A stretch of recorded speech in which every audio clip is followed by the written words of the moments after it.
Assalamualaikum warahmatullahi wabarakatuh. Perkenalkan, kami dari kelompok 5, Prodi Sistem Informasi Akuntansi, dengan saya Yunita Revianti, NIM 11220156. Dan saya Reni Arfiani, NIM saya 11210022. Untuk tugas mata kuliah statistika, kami menjelaskan tentang regresi dan korelasi sederhana. Berikut untuk penjelasannya. Untuk latar belakang dari regresi dan korelasi ialah statistika berarti kumpulan data berupa angka penyajian data dalam tabel dan grafik. Bilangan yang menunjukkan karakteristik dari pengumpulan data. Regresi ialah analisis yang bertujuan untuk mengetahui pengaruh suatu tabel terhadap tabel lain.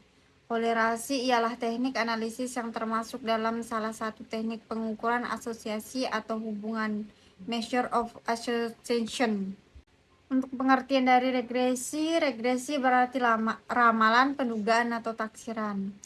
Analisis regresi lebih akurat dalam meramalkan atau memperkirakan nilai variabel terikat pada nilai variabel bebas, lebih akurat pula.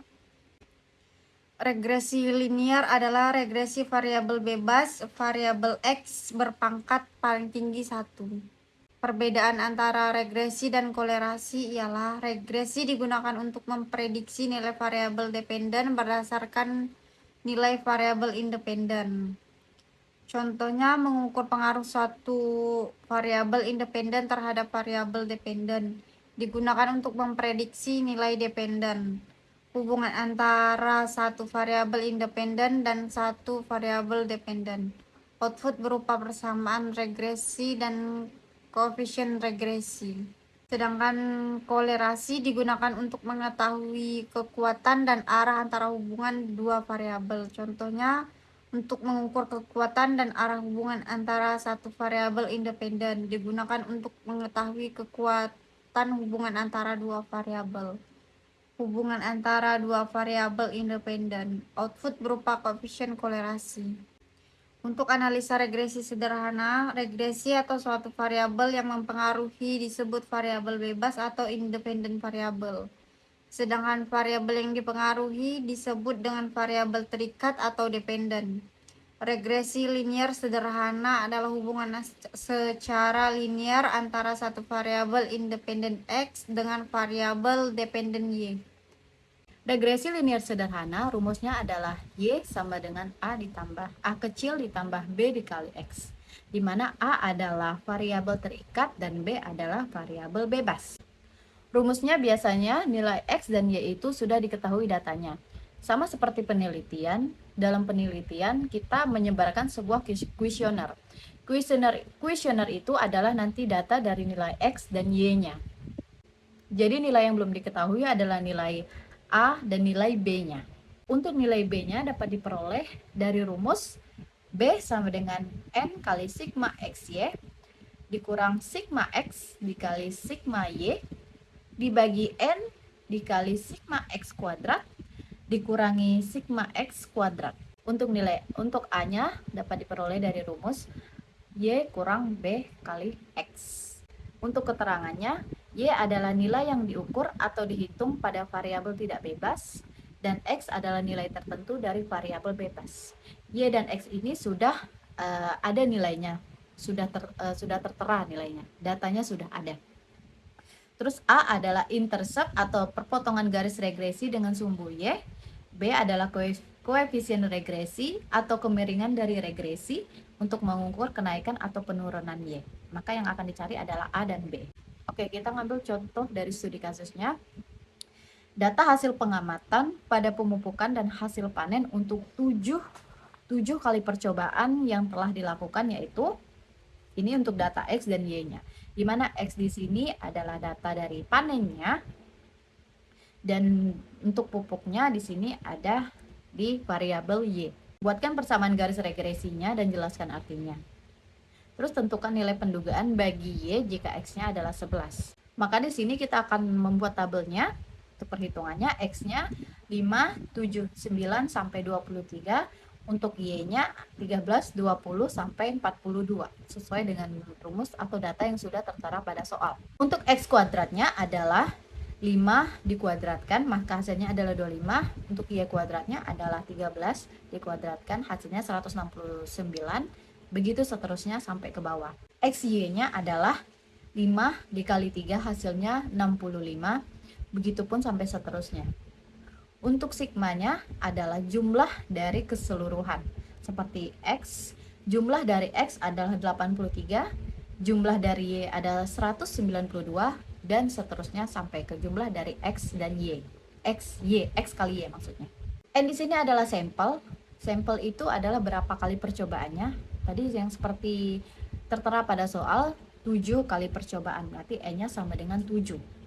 Untuk X-nya sendiri, untuk mencari nilai X-nya adalah sigma X, di mana sigma X di sini 83 dibagikan dengan N. N di sini adalah sampelnya ada 7. Jadi maka dapat dari hasil X-nya adalah 11,85. Untuk nilai Y-nya juga sama, cara penghitungannya sigma Y di sini 192 dibagikan N, sampelnya 7. Maka hasilnya adalah 27,42. Selanjutnya kita akan mencari B kecilnya. B kecilnya itu sama seperti rumus yang tadi, rumus yang regresi linear yang tadi. Tinggal kita masukin nilainya. N-nya adalah 7 dikali sigma X kali Y-nya adalah 2614 dikurangi sigma X-nya 83 dikali sigma Y-nya 192. Terus dibagi 7, N-nya 7, data sampelnya adalah 7 dikali sigma X kuadratnya adalah 1199 dikurangi sigma X-nya tadi 83 dikuadratkan. Maka hasilnya adalah 2362 dibagi 1504. Hasilnya adalah 1,57 untuk nilai B-nya. Sebenarnya hasilnya adalah 1,57 sekian. Tapi untuk dimasukkan ke nilai A-nya kita bulatkan menjadi 1,6. Setelah kita mendapatkan nilai dari B-nya, sekarang selanjutnya kita adalah mencari nilai dari A-nya. Untuk mencari A-nya, rumusnya adalah Y topi dikurangi B dikali X topi. Di mana Y topinya itu adalah 27,4 dikurangi B-nya seperti tadi yang kita bilang, kita bulatkan menjadi 1,6 dikali X topinya adalah 11,8. Maka nilai A itu sudah kita dapatkan, hasilnya adalah 8,52. Nah, untuk persamaan garis regresi linear sederhananya adalah sama seperti yang tadi. Rumusnya adalah Y sama dengan A ditambah B kali X. Kita masukin nilainya. Y sama dengan A-nya tadi 8,52 ditambah 1,6X. Persamaan tersebut dapat diartikan bahwa jika digunakan pupuk sebesar 1 kg, maka akan meningkatkan hasil panennya sebesar 1,6 kuintal. 1,6 kuintal itu adalah nilai dari B-nya tadi. Gimana kalau pupuknya ditambah atau nilai duga Y-nya jika X-nya itu ditambah dengan 11? Maka kita akan masukkan rumus tadi. Y sama dengan 8,52, A-nya tadi, nilai dari A-nya tadi, ditambah B-nya 1,6 yang sudah kita bulatkan dikali 11. Karena X-nya ini jika X-nya itu 11. Maka hasilnya 8,52 ditambah 17,6. Hasilnya adalah Y sama dengan 26,12. Pengertian dari korelasi sederhana merupakan suatu teknik statistik yang digunakan untuk mengukur kekuatan hubungan antara dua variabel, juga untuk dapat mengetahui bentuk hubungan antara dua variabel tersebut dengan hasil yang sifatnya kuantitatif. Dua variabel bisa disebut berkolerasi bila perubahan pada variabel yang lain ke arah yang sama, atau kolerasi positif, atau berlawanan ke kolerasi negatif secara teratur. Berikut kolerasi menurut beberapa para ahli. Menurut Sukandi tahun 2009 di bukunya halaman 166 berpendapat bahwa penelitian kolerasi adalah suatu penelitian yang melibatkan tindakan pengumpulan data guna menentukan ada atau tidaknya hubungan dan tingkat hubungan antara dua variabel atau lebih. Menurut Morrison di tahun 2017 di bukunya halaman 228, kolerasi sederhana merupakan pengukuran hubungan antara dua variabel, juga menjabarkan rumus untuk menghitung koefisien kolerasi. Oke, untuk korelasi sederhananya rumusnya adalah R sama dengan N dikali sigma XY dikurangi sigma X dikali sigma Y dibagi akar dari N dikali sigma X kuadrat dikurang sigma X dikuadratkan lagi, terus dikali N dikali sigma Y kuadrat dikurangi sigma Y dikuadratkan. Hasil dari sigma Y-nya dikuadratkan. Keterangannya itu R-nya adalah koefisien korelasi yang akan kita cari. N adalah jumlah sampelnya, X-nya adalah variabel bebas, Y-nya adalah variabel terikat, X-nya adalah perkalian antara variabel X dan variabel Y. Sama seperti halnya dengan regresi tadi. Ini adalah ukuran korelasi menurut Robert Gonker di tahun 1961 di bukunya yang halaman 52. Dia membuat tabel sebagai berikut. Untuk interval koefisien 0,80 sampai 1,00, tingkat hubungannya itu korelasi tinggi atau positif. Dan seterusnya. Untuk pengertian koefisien determinasi atau koefisien penentu, menjelaskan besarnya pengaruh nilai suatu variabel X, terhadap naik atau turunnya variasi nilai terhadap nilai lainnya, yang bisa disebut variabel Y. Jadi, seberapa besar pengaruh variabel X ketika dia naik atau turun, itu bisa mempengaruhi variabel Y. Maka rumusnya adalah R kuadrat sama dengan R kuadrat dikali R kecil kuadrat dikali 100%. R kecil kuadratnya adalah nilai dari koefisien korelasi yang tadi. Nah, kita masuk ke studi kasus untuk korelasi sederhananya. Sebuah perusahaan ingin menawarkan produk melalui sebuah iklan yang mengeluarkan biaya promosi. Pertanyaannya adalah, apakah penjualan akan mempengaruhi biaya promosi atau biaya iklannya? Seperti yang tertera pada gambar. Untuk hasil dari penjualannya itu kita masukkan ke variabel X.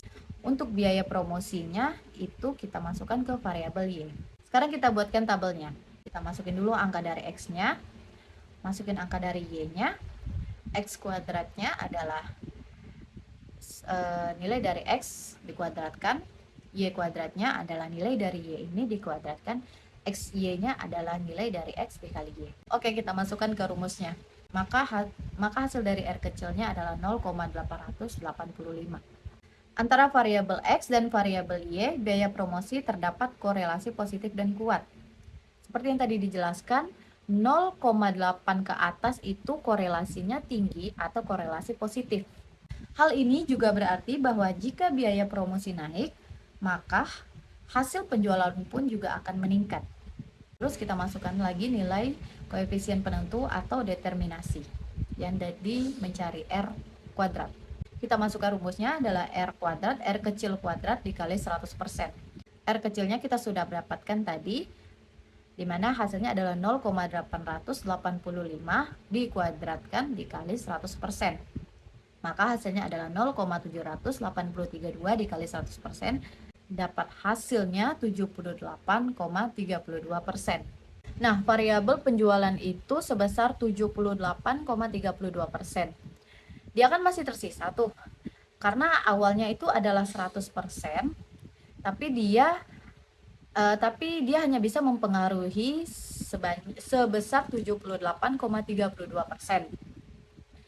Sisanya sebesar sekitar 21,68% bisa dipengaruhi oleh faktor lain, seperti contohnya ya, biaya distribusi atau selera konsumen yang berbeda-beda. Nah, seperti itu kurang lebih penjelasan dari korelasi sederhananya. Demikian penjelasan dari kami. Jika ada kurangnya, mohon dimaafkan. Jika ada lebihnya, tidak usah dikembalikan karena kami ikhlas. Ayu Ting Ting makan kepiting. Thank you for everything. Thank you. Wassalamualaikum warahmatullahi wabarakatuh.